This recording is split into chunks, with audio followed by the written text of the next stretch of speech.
the Westside Missionary Baptist Church, and I'm going to have another video here for you. Now, before we get to the heart of the video, we are going to add a way for people to donate. A little bit of something to us on this channel if they would like to.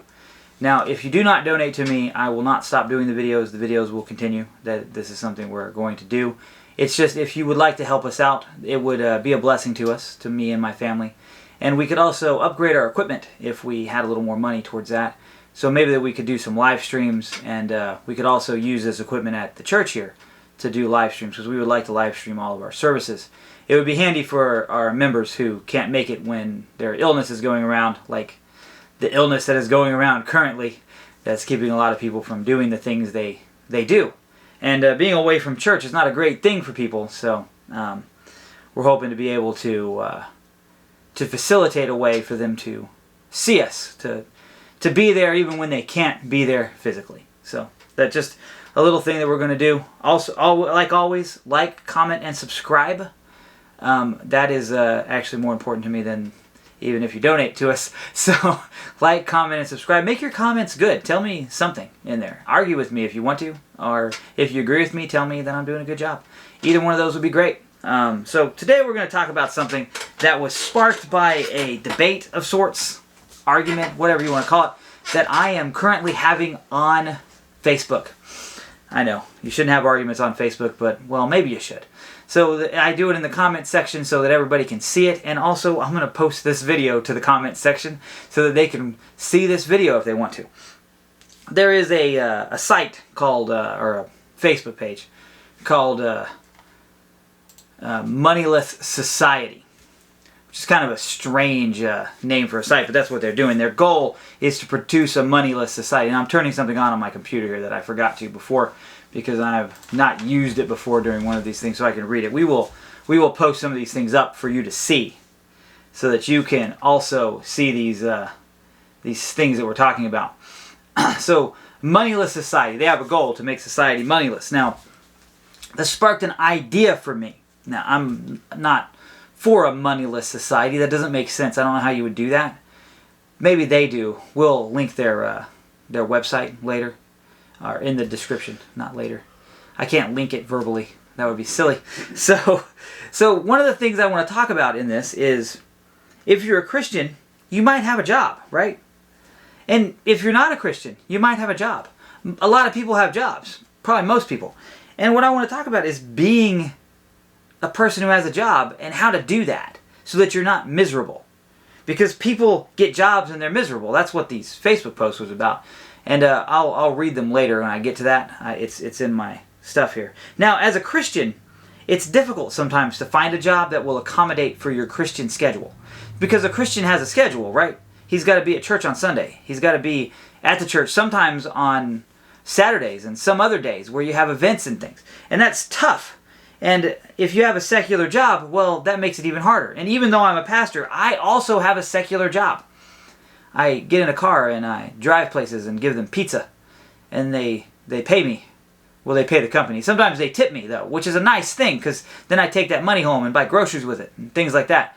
You know, it's nice to have that. And I've bought many groceries with tips. And that's the life I live. I have that job. And the reason I kept that job is because I was a preacher, and I didn't want to get a job that would get in the way of me being a pastor when it was time. Because one day I knew I would have the job of a pastor, and I couldn't have a career that could get in the way of it, so I kept a job as a pizza guy. The thing is, I kind of like it. It's not a terrible job, at least for me. There are other people who maybe don't enjoy it. I've met them, I've worked with them, and they don't like that job. But the question that I have is why? Why is it a good job for me and a bad job for you? There are other problems that Christians will have at work. They'll have to deal with inappropriate activities, inappropriate language, and all kinds of things. But as a Christian at a job, you can be the only light that someone sees. See, you reflect the light of God. And if you don't do that at work, then maybe they never see anybody do that. So you've got to be careful. Now, this is to Christians, and it's also to non-Christians too. There will be content in this that you can use to have a job and not be miserable. And the first point I have here is The miserable are miserable. Now that sounds repetitive, right? Like I'm saying the same thing twice, but it's also true. There are people who are miserable. By that I mean they are unhappy, terribly, terribly unhappy. They live in misery. And they are also miserable. By that I mean they make people unhappy. When you're around them, it's just like, oh my goodness, why are you so miserable? Why can't you just not be so miserable? And those people exist. And if everyone you meet finds you miserable, well then you're probably an unhappy person and you need to figure out why. Now, being happy or unhappy, well that's something, right? Something to figure out. And this video started out, I was just going to write about having a job. And as I started going, I noticed, well, people are miserable, aren't they? And why are they miserable? And misery, my goodness, seems to draw others to it. It seems to be the goal of misery to increase misery. And what is misery? It's not active, right? It's not something that exists. It's not got a will, is what I really mean by this. It doesn't have a will to make you miserable, but that's what misery does. It makes people miserable. You probably don't even know that you're doing this. You're just caught up in it. You would want people to have good lives, but for some reason, you're miserable, so all you do is spend time making people miserable. Now, if this doesn't apply to you, well, good. It's not uncommon for people who are miserable to draw people into their own actions, into their own misery. It's not uncommon, and it's not good. You know, they always say misery loves company, right? Well, that's true. Misery loves company. Misery, it seems to thrive on company. That seems to be all it does, is pull people into its company. So, you might in your heart or mind, or even say it in your words, I would prefer that people were happy. And then in your actions and your deeds, you go out and you do things that make people miserable. And you live in your misery and draw people to it. And that happens. And maybe you don't even know you're doing it. It could be an unconscious act. People make unconscious acts all the time. It's strange, but it's true. So what I want you to do is I want to imagine that you live in a pit. And you see people from your pit. But they can't interact with you because they're outside of the pit. The only way that you can interact with them is if you leave the pit or if they come into the pit. And this pit, we'll call it misery. The pit of misery. Well, people don't like to be in pits, right? So that means if you're in a pit, people aren't going to come visit you except for people who like to be in a pit. Those people aren't good for you. Those people will just keep you there. So if you are miserable and you find that there are some people who are around you a lot and maybe they like being around you, well, maybe they're miserable too and your misery is making them feel better. Well, that's not good either, because you know what they're going to do? Probably unconsciously, they're going to try to keep you in your misery because then they can feel better about their misery. So the first thing you need to do is you need to decide, I'm going to get out of this pit. And that's not always easy. Also, you might want to know, should I be in a pit? Well, how would we know that? I can tell you. I can tell you that you should not be in a pit. You were not made to live in misery.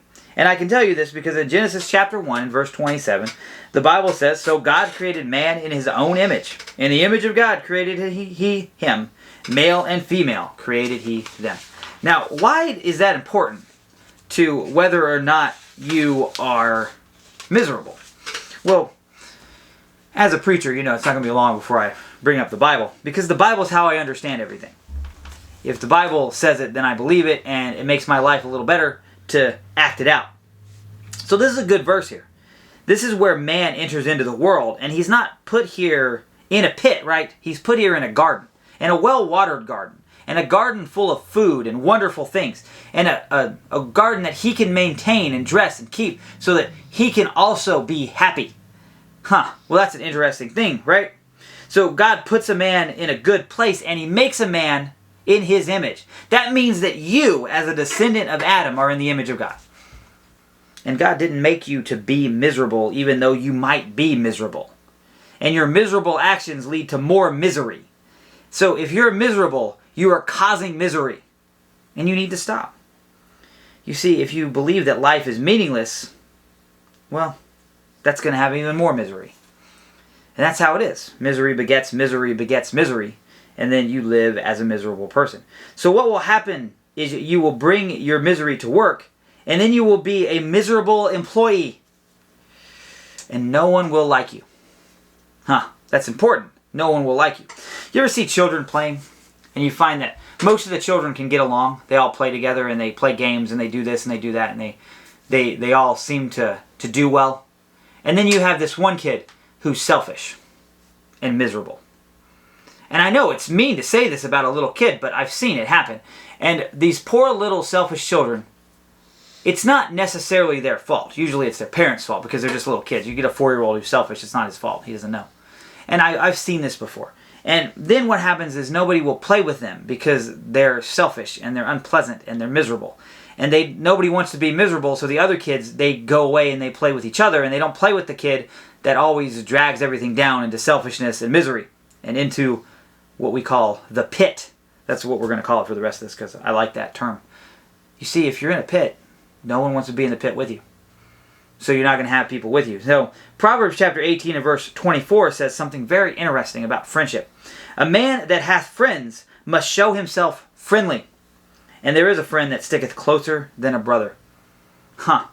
So, you see, if you are miserable, then you're going to make everybody around you miserable. And miserable people are not fun, and they're not friendly, and no one wants to hang out with them. So you're going to be alone too. So you're going to be alone in your misery. And remember, misery loves company, so it's going to try to find company. And that'll make you even more miserable. And you see how this just builds and builds and builds and builds until, life is terrible. Well, I'm going to tell you something. You might think that the answer is happiness. And you might say, well, I'm going to go look for happiness. Well, good luck, because happiness is not a good goal. Happiness, this is my second point. As a preacher, I always like to do points. My second point is, happiness is not an antidote for misery. If you look for happiness, you will constantly be miserable. It leads to that. Think of it this way. If you got what you wanted, you would be happy, right? Well, maybe. It depends on what you want, right? You might want something stupid that wouldn't make you happy. But you also might want something like a steak, right? A good steak, cooked really well. You go to a nice restaurant where they make you a nice steak, and they cook it right, and you say, I want it medium rare. And then they make it medium rare, and they bring it to you, and it actually is medium rare. That doesn't always happen, right? Sometimes they bring it to you medium or rare or something, and neither one of those are as good as medium rare. So that's a little less happy, right? But let's say they do it right and they bring it to you, and then you might be happy until the bill shows up, and then you're like, oh man, now I got to pay for this steak that I ate. And isn't it interesting that a nice restaurant brings you the bill after you eat? It's kind of funny. I'd rather pay for it in advance and then eat it. Then I wouldn't feel so bad after I got done, right? Well, maybe somebody's paying for it for you. Well, that's a good deal too, right? Now you might be happy, right? Until tomorrow. What are you going to do tomorrow when there's no steak and you got to eat, a cheeseburger or a ham and cheese sandwich or something? There's nothing wrong with a ham and cheese sandwich, but it's not a steak. And so that what will happen tomorrow. And you'll have something else tomorrow that's not as good as what you had today. And then you know what? You won't be as happy as you were yesterday. And then you'll be unhappy, and then you'll be back in misery, and what are you going to do? Well, maybe you shouldn't be looking for happy. I almost never want to get out of bed in the morning. That's probably true of most people. And it's a thing that I don't want to do. And I almost never want to get out of bed in the morning and go to work. And I have a job, my secular job, where I go and deliver pizzas, and I have to be there in the morning, about 9 o'clock, which for some people is early and for some people is late. So to me, it's what it is because it's what I do, right? So I don't want to do that. And maybe if I just laid in bed, I would be happy, right? For a time, I'd be happy till something else drew me out of bed. And then there are days when I get up to come over here and write these sermons and write these lessons and things. And again, same thing. I'm in my bed and I don't want to get up. It's warm. It's comfortable. My wife is there. I love my wife. I'd rather be there in the bed than whatever else I'm doing. So, why do I get up? Why do I come over here? Some people would say it's because your boss will reprimand you, right? If you don't do it, you'll get a write-up. Those are fun, right? I got a write-up once. I didn't sign it. I decided that they were wrong, so I didn't sign the write-up. And then you know what happened? Nothing. They threw it away. because they were wrong and they figured it out. And we went on with it. So I've probably done things that might deserve a write-up, but in that case I didn't, so I argued with them about it. Keep that in mind, because we're going to come up to that later when we finish this up about jobs. So God isn't going to give me a write-up if I oversleep, right? If I don't get up and come over here and write a sermon, He's not going to give me a write-up. It's not going to happen. You know, He might punish me somewhere down the line, but it's going to be a little while, and I'm not going to notice it until it happens. Well, and you might could say, it's Monday. Could I sleep in on Monday? Because I did work all day Sunday spreading the gospel, right? Well, why do I get out of bed? Why does anybody get out of bed? Well, the obvious reason might be you don't want to die, right? Because if you lay in bed, you'll eventually die. And you don't want to do that. But that's not it. That's not why you get out of bed. No one says, oh, I better get out of bed or I'll die. No one thinks that way, right? You think, I got to get out of bed so that I can thrive. I got to go to work so that I can bring some money home, so that I can do something useful with my life and with my time. Because if I just lay in bed all day, what good am I to society? What good am I to my family? What good am I to anybody? Well, you got to get up and do something. Maybe you want food, or maybe you want social interaction, or maybe you want whatever it is, whatever your body tells you, I want this. And you need to get up, and you need to go do your job so that you can have those things. Well, there are things in life that are important that you should do. And if you don't do them, then they won't get done, right? And they'll be left undone. If you get up to do a job you hate and you feel is beneath you, well, you will be miserable, won't you? Now, I don't know. Now, I don't want that for you. Me, and apparently I don't want it for even those that I don't know out here on this thing, on what I'm talking about here. You see, I preach to the church and I know them and I love them and I want them to be happy. They're my family, right? And we belong. We belong there. We belong at the church and we all work together. So if I want them to be happy, or maybe not happy is not the right word. Happiness is fleeting, right? It's something that you can't sustain. You can't thrive trying to be happy. So why would I do this video though? For people I don't know? Well, because I don't want you to live in misery. Because if you live in misery, that's not good, and I don't like it. I want you to live in something other than misery. So if you seek happiness, you're not going to find it. You're not going to come there because, like I said, happiness is fleeting. You're looking for a life that means something. You're looking for a life that is abundant. In John chapter 10 and verse 10, the Bible says, the thief cometh not but for to steal and to kill and to destroy. Now this is Jesus talking. I am come that they might have life, and that they might have it more abundantly.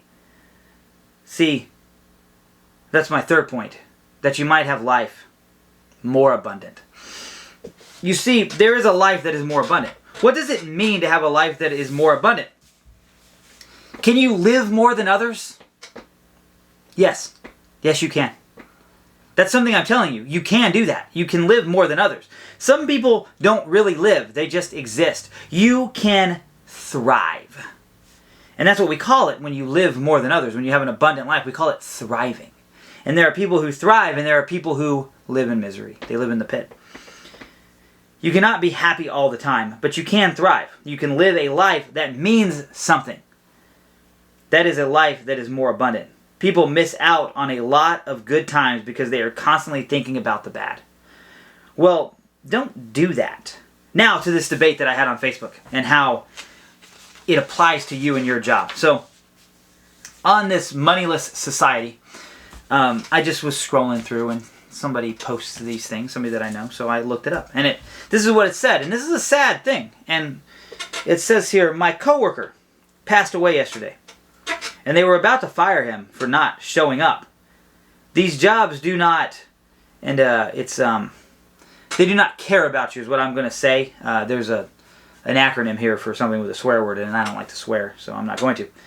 They don't care about you, bro. Choose yourself. Okay, so keep that in mind because we're going to come back to talk about that. Then there's another one. It says, this lady at the post office died at work. Her supervisor grabbed her time card and clocked her out before they removed the body.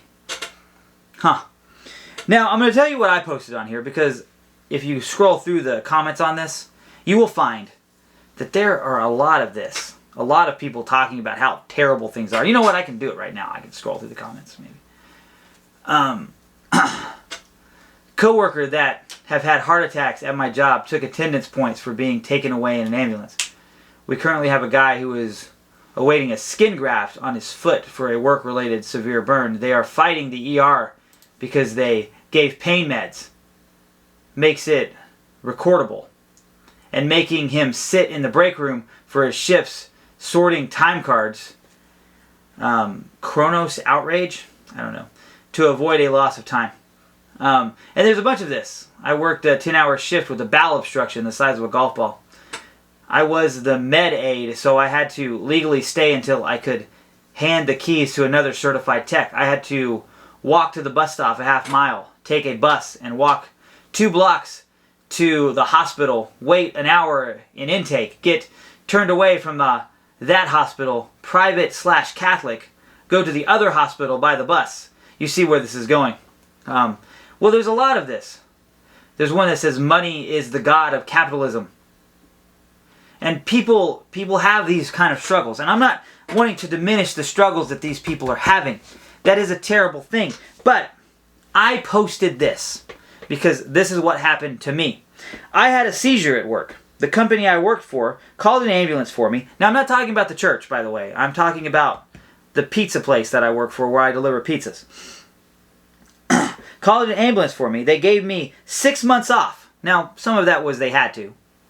But because I couldn't drive. Now, they could have worked me in the store, but they let me have 6 months off, which was helpful to me because it helped me get everything straightened away. And I haven't had a seizure in like 4 years now, or 5 or 6. I don't even know how long. However long ago this was, and I can't remember. And when I was healthy enough, they let me come back on a lighter schedule with the less stressful job I wanted. So I came back and I started with less hours. I only worked a few days a week so I could get back in the swing of it. And I took it easy. And I took it easy for a little while until my wife quit working. And then she could quit working and I went back to a full schedule and everything seems to be going pretty good and has for a while. So I posted that comment.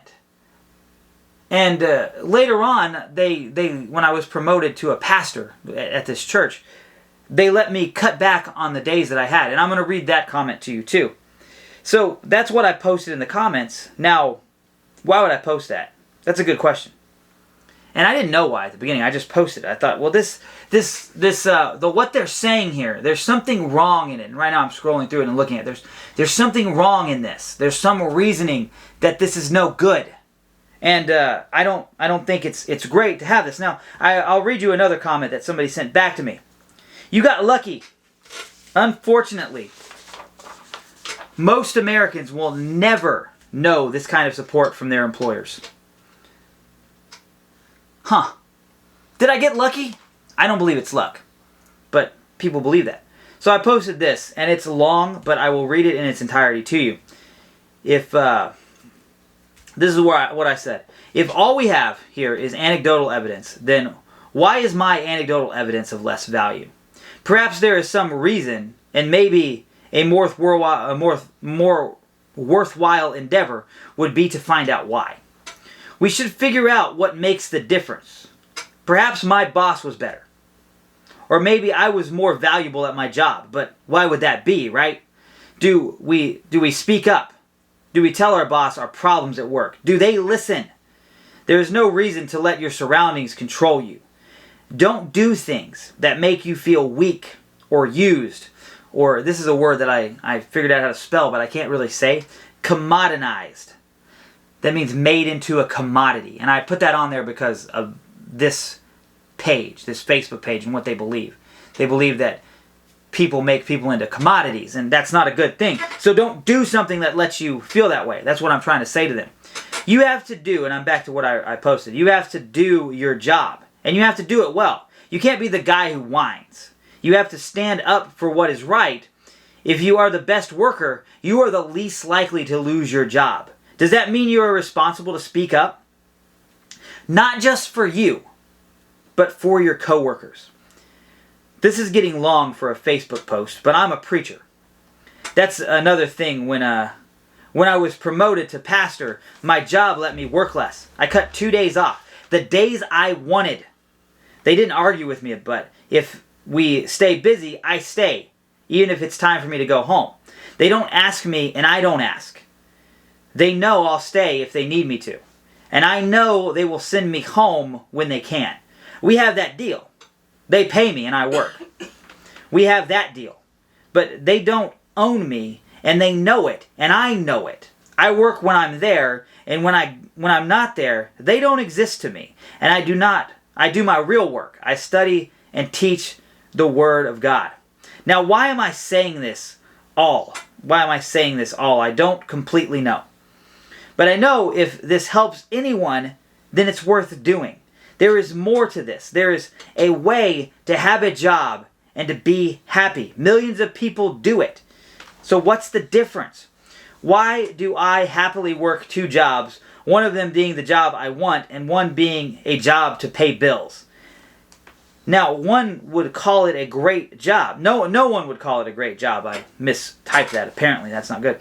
No one would call it a great job. I deliver pizzas. So this page doesn't help. This page, this moneyless society, that's what I'm talking about there. This page doesn't help. It gives people a place to complain, but that seems to leave it here. Then they go let their jobs push them around, or they are lazy.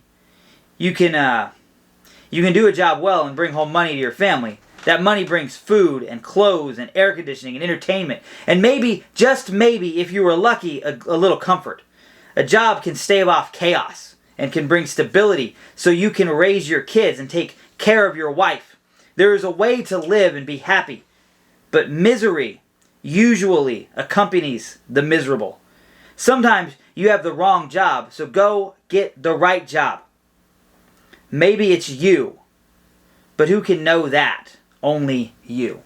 You see, my point is, sitting here complaining, whining about how your job is so cruel to you and posting these things and then using them to try to ruin the society that has made so many people rich. And by rich, I mean richer than other societies. I mean, capitalism has pulled people out of poverty. It's done that. And capitalism's not perfect, but it's not anything, really. It's just you're free to go and work and live and buy what you want to and work where you want to.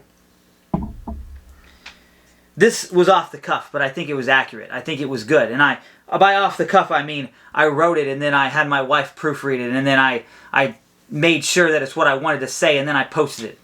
I didn't just post something stupid. I have one more verse for you. And this verse is important. 1 Corinthians chapter 10 and verse 31. Whether therefore ye eat or drink or whatsoever ye do, do all to the glory of God. You see, I do everything I do to the glory of God. Not to myself, or even what I am doing. No one is an island, and what you do is important, even if it looks like some menial job. There are no menial jobs. Only menial people.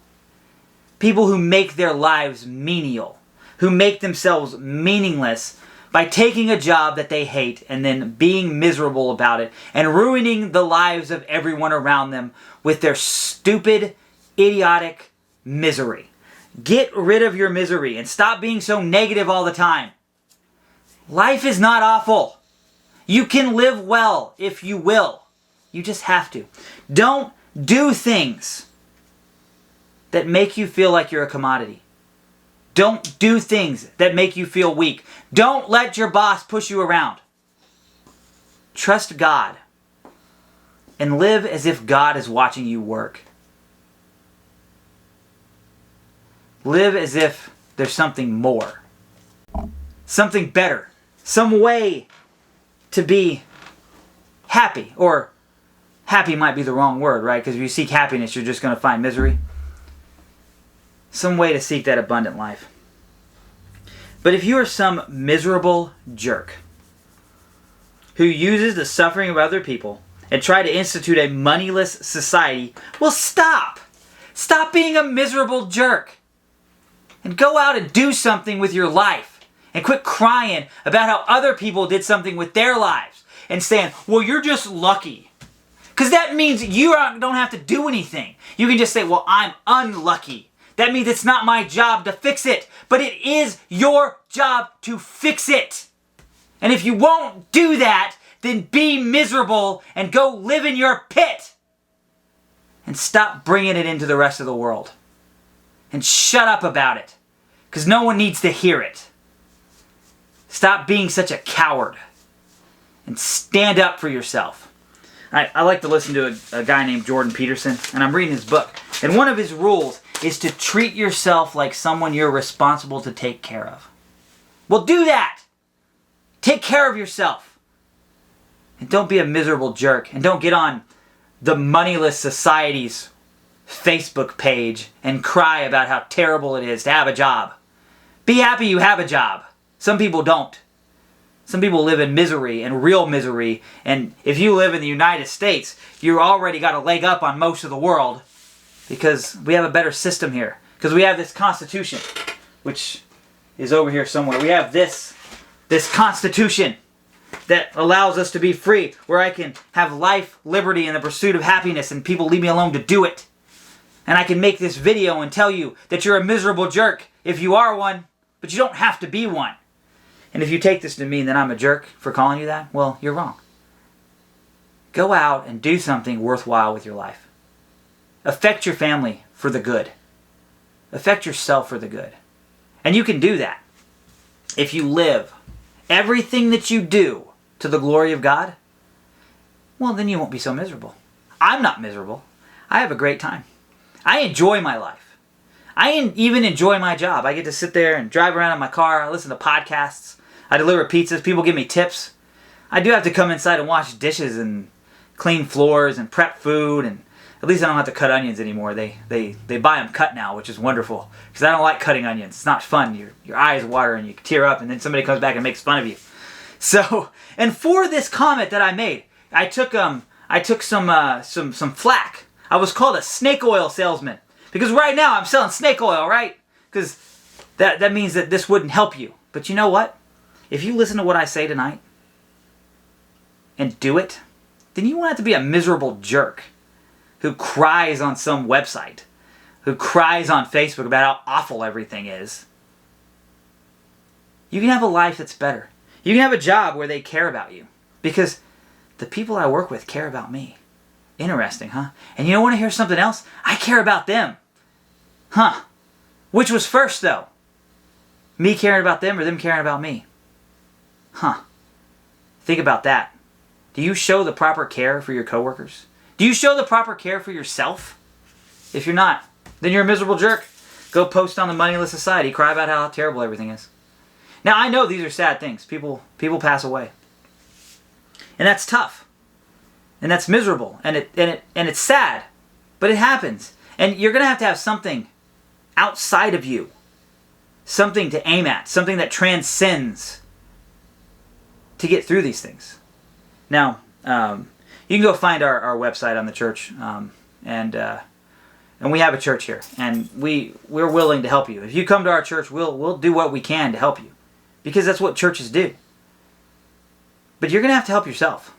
You're going to have to get over being miserable. Because if you're just miserable, then you're just going to make people miserable. And then you're going to end up alone. I'm Jeremy Wright, pastor of the Westside Missionary Baptist Church. And this was a lesson on how to have a job and not be a miserable person. Because if you're a miserable person, you're in a pit and you need to get out of it. What I want you to do is I want you to like, comment, and subscribe. And if you don't like what I said, definitely comment and tell me why. But make an argument. Don't just say, you're a jerk, because that doesn't mean anything. I explained why some of these people on this website are miserable jerks. I explained why. Because they're trying to use somebody's pain to ruin the world. That's what they're doing, because a moneyless society is stupid. It's a stupid idea. Maybe someday I'll make a video about how stupid that is. There's never been one, so there's not going to be one. It's stupid to even look for it. But other than that, like, comment, and subscribe. See, it's hard to do this because you want to preach again. It happens. So like, comment, and subscribe. We're going to set up a way for you to give us donations if you want to. You do not have to. And if you do not want to, don't. And don't give me a comment about, oh, trying to get money. It's like, that's not what I'm doing. If I was doing that, then I would go do something other than this, because there's not a lot of money in preaching. There's not a lot of money in this. That's why I have to deliver pizzas. So don't give me those comments. I don't want them. I'm just gonna skip over them and not read them. But if you give me a comment where you make an argument, I'll argue back with you, because I love doing that. All right, so you guys have a good week or day or whatever it is, and go out there and try to live less miserably so that you can have a better life.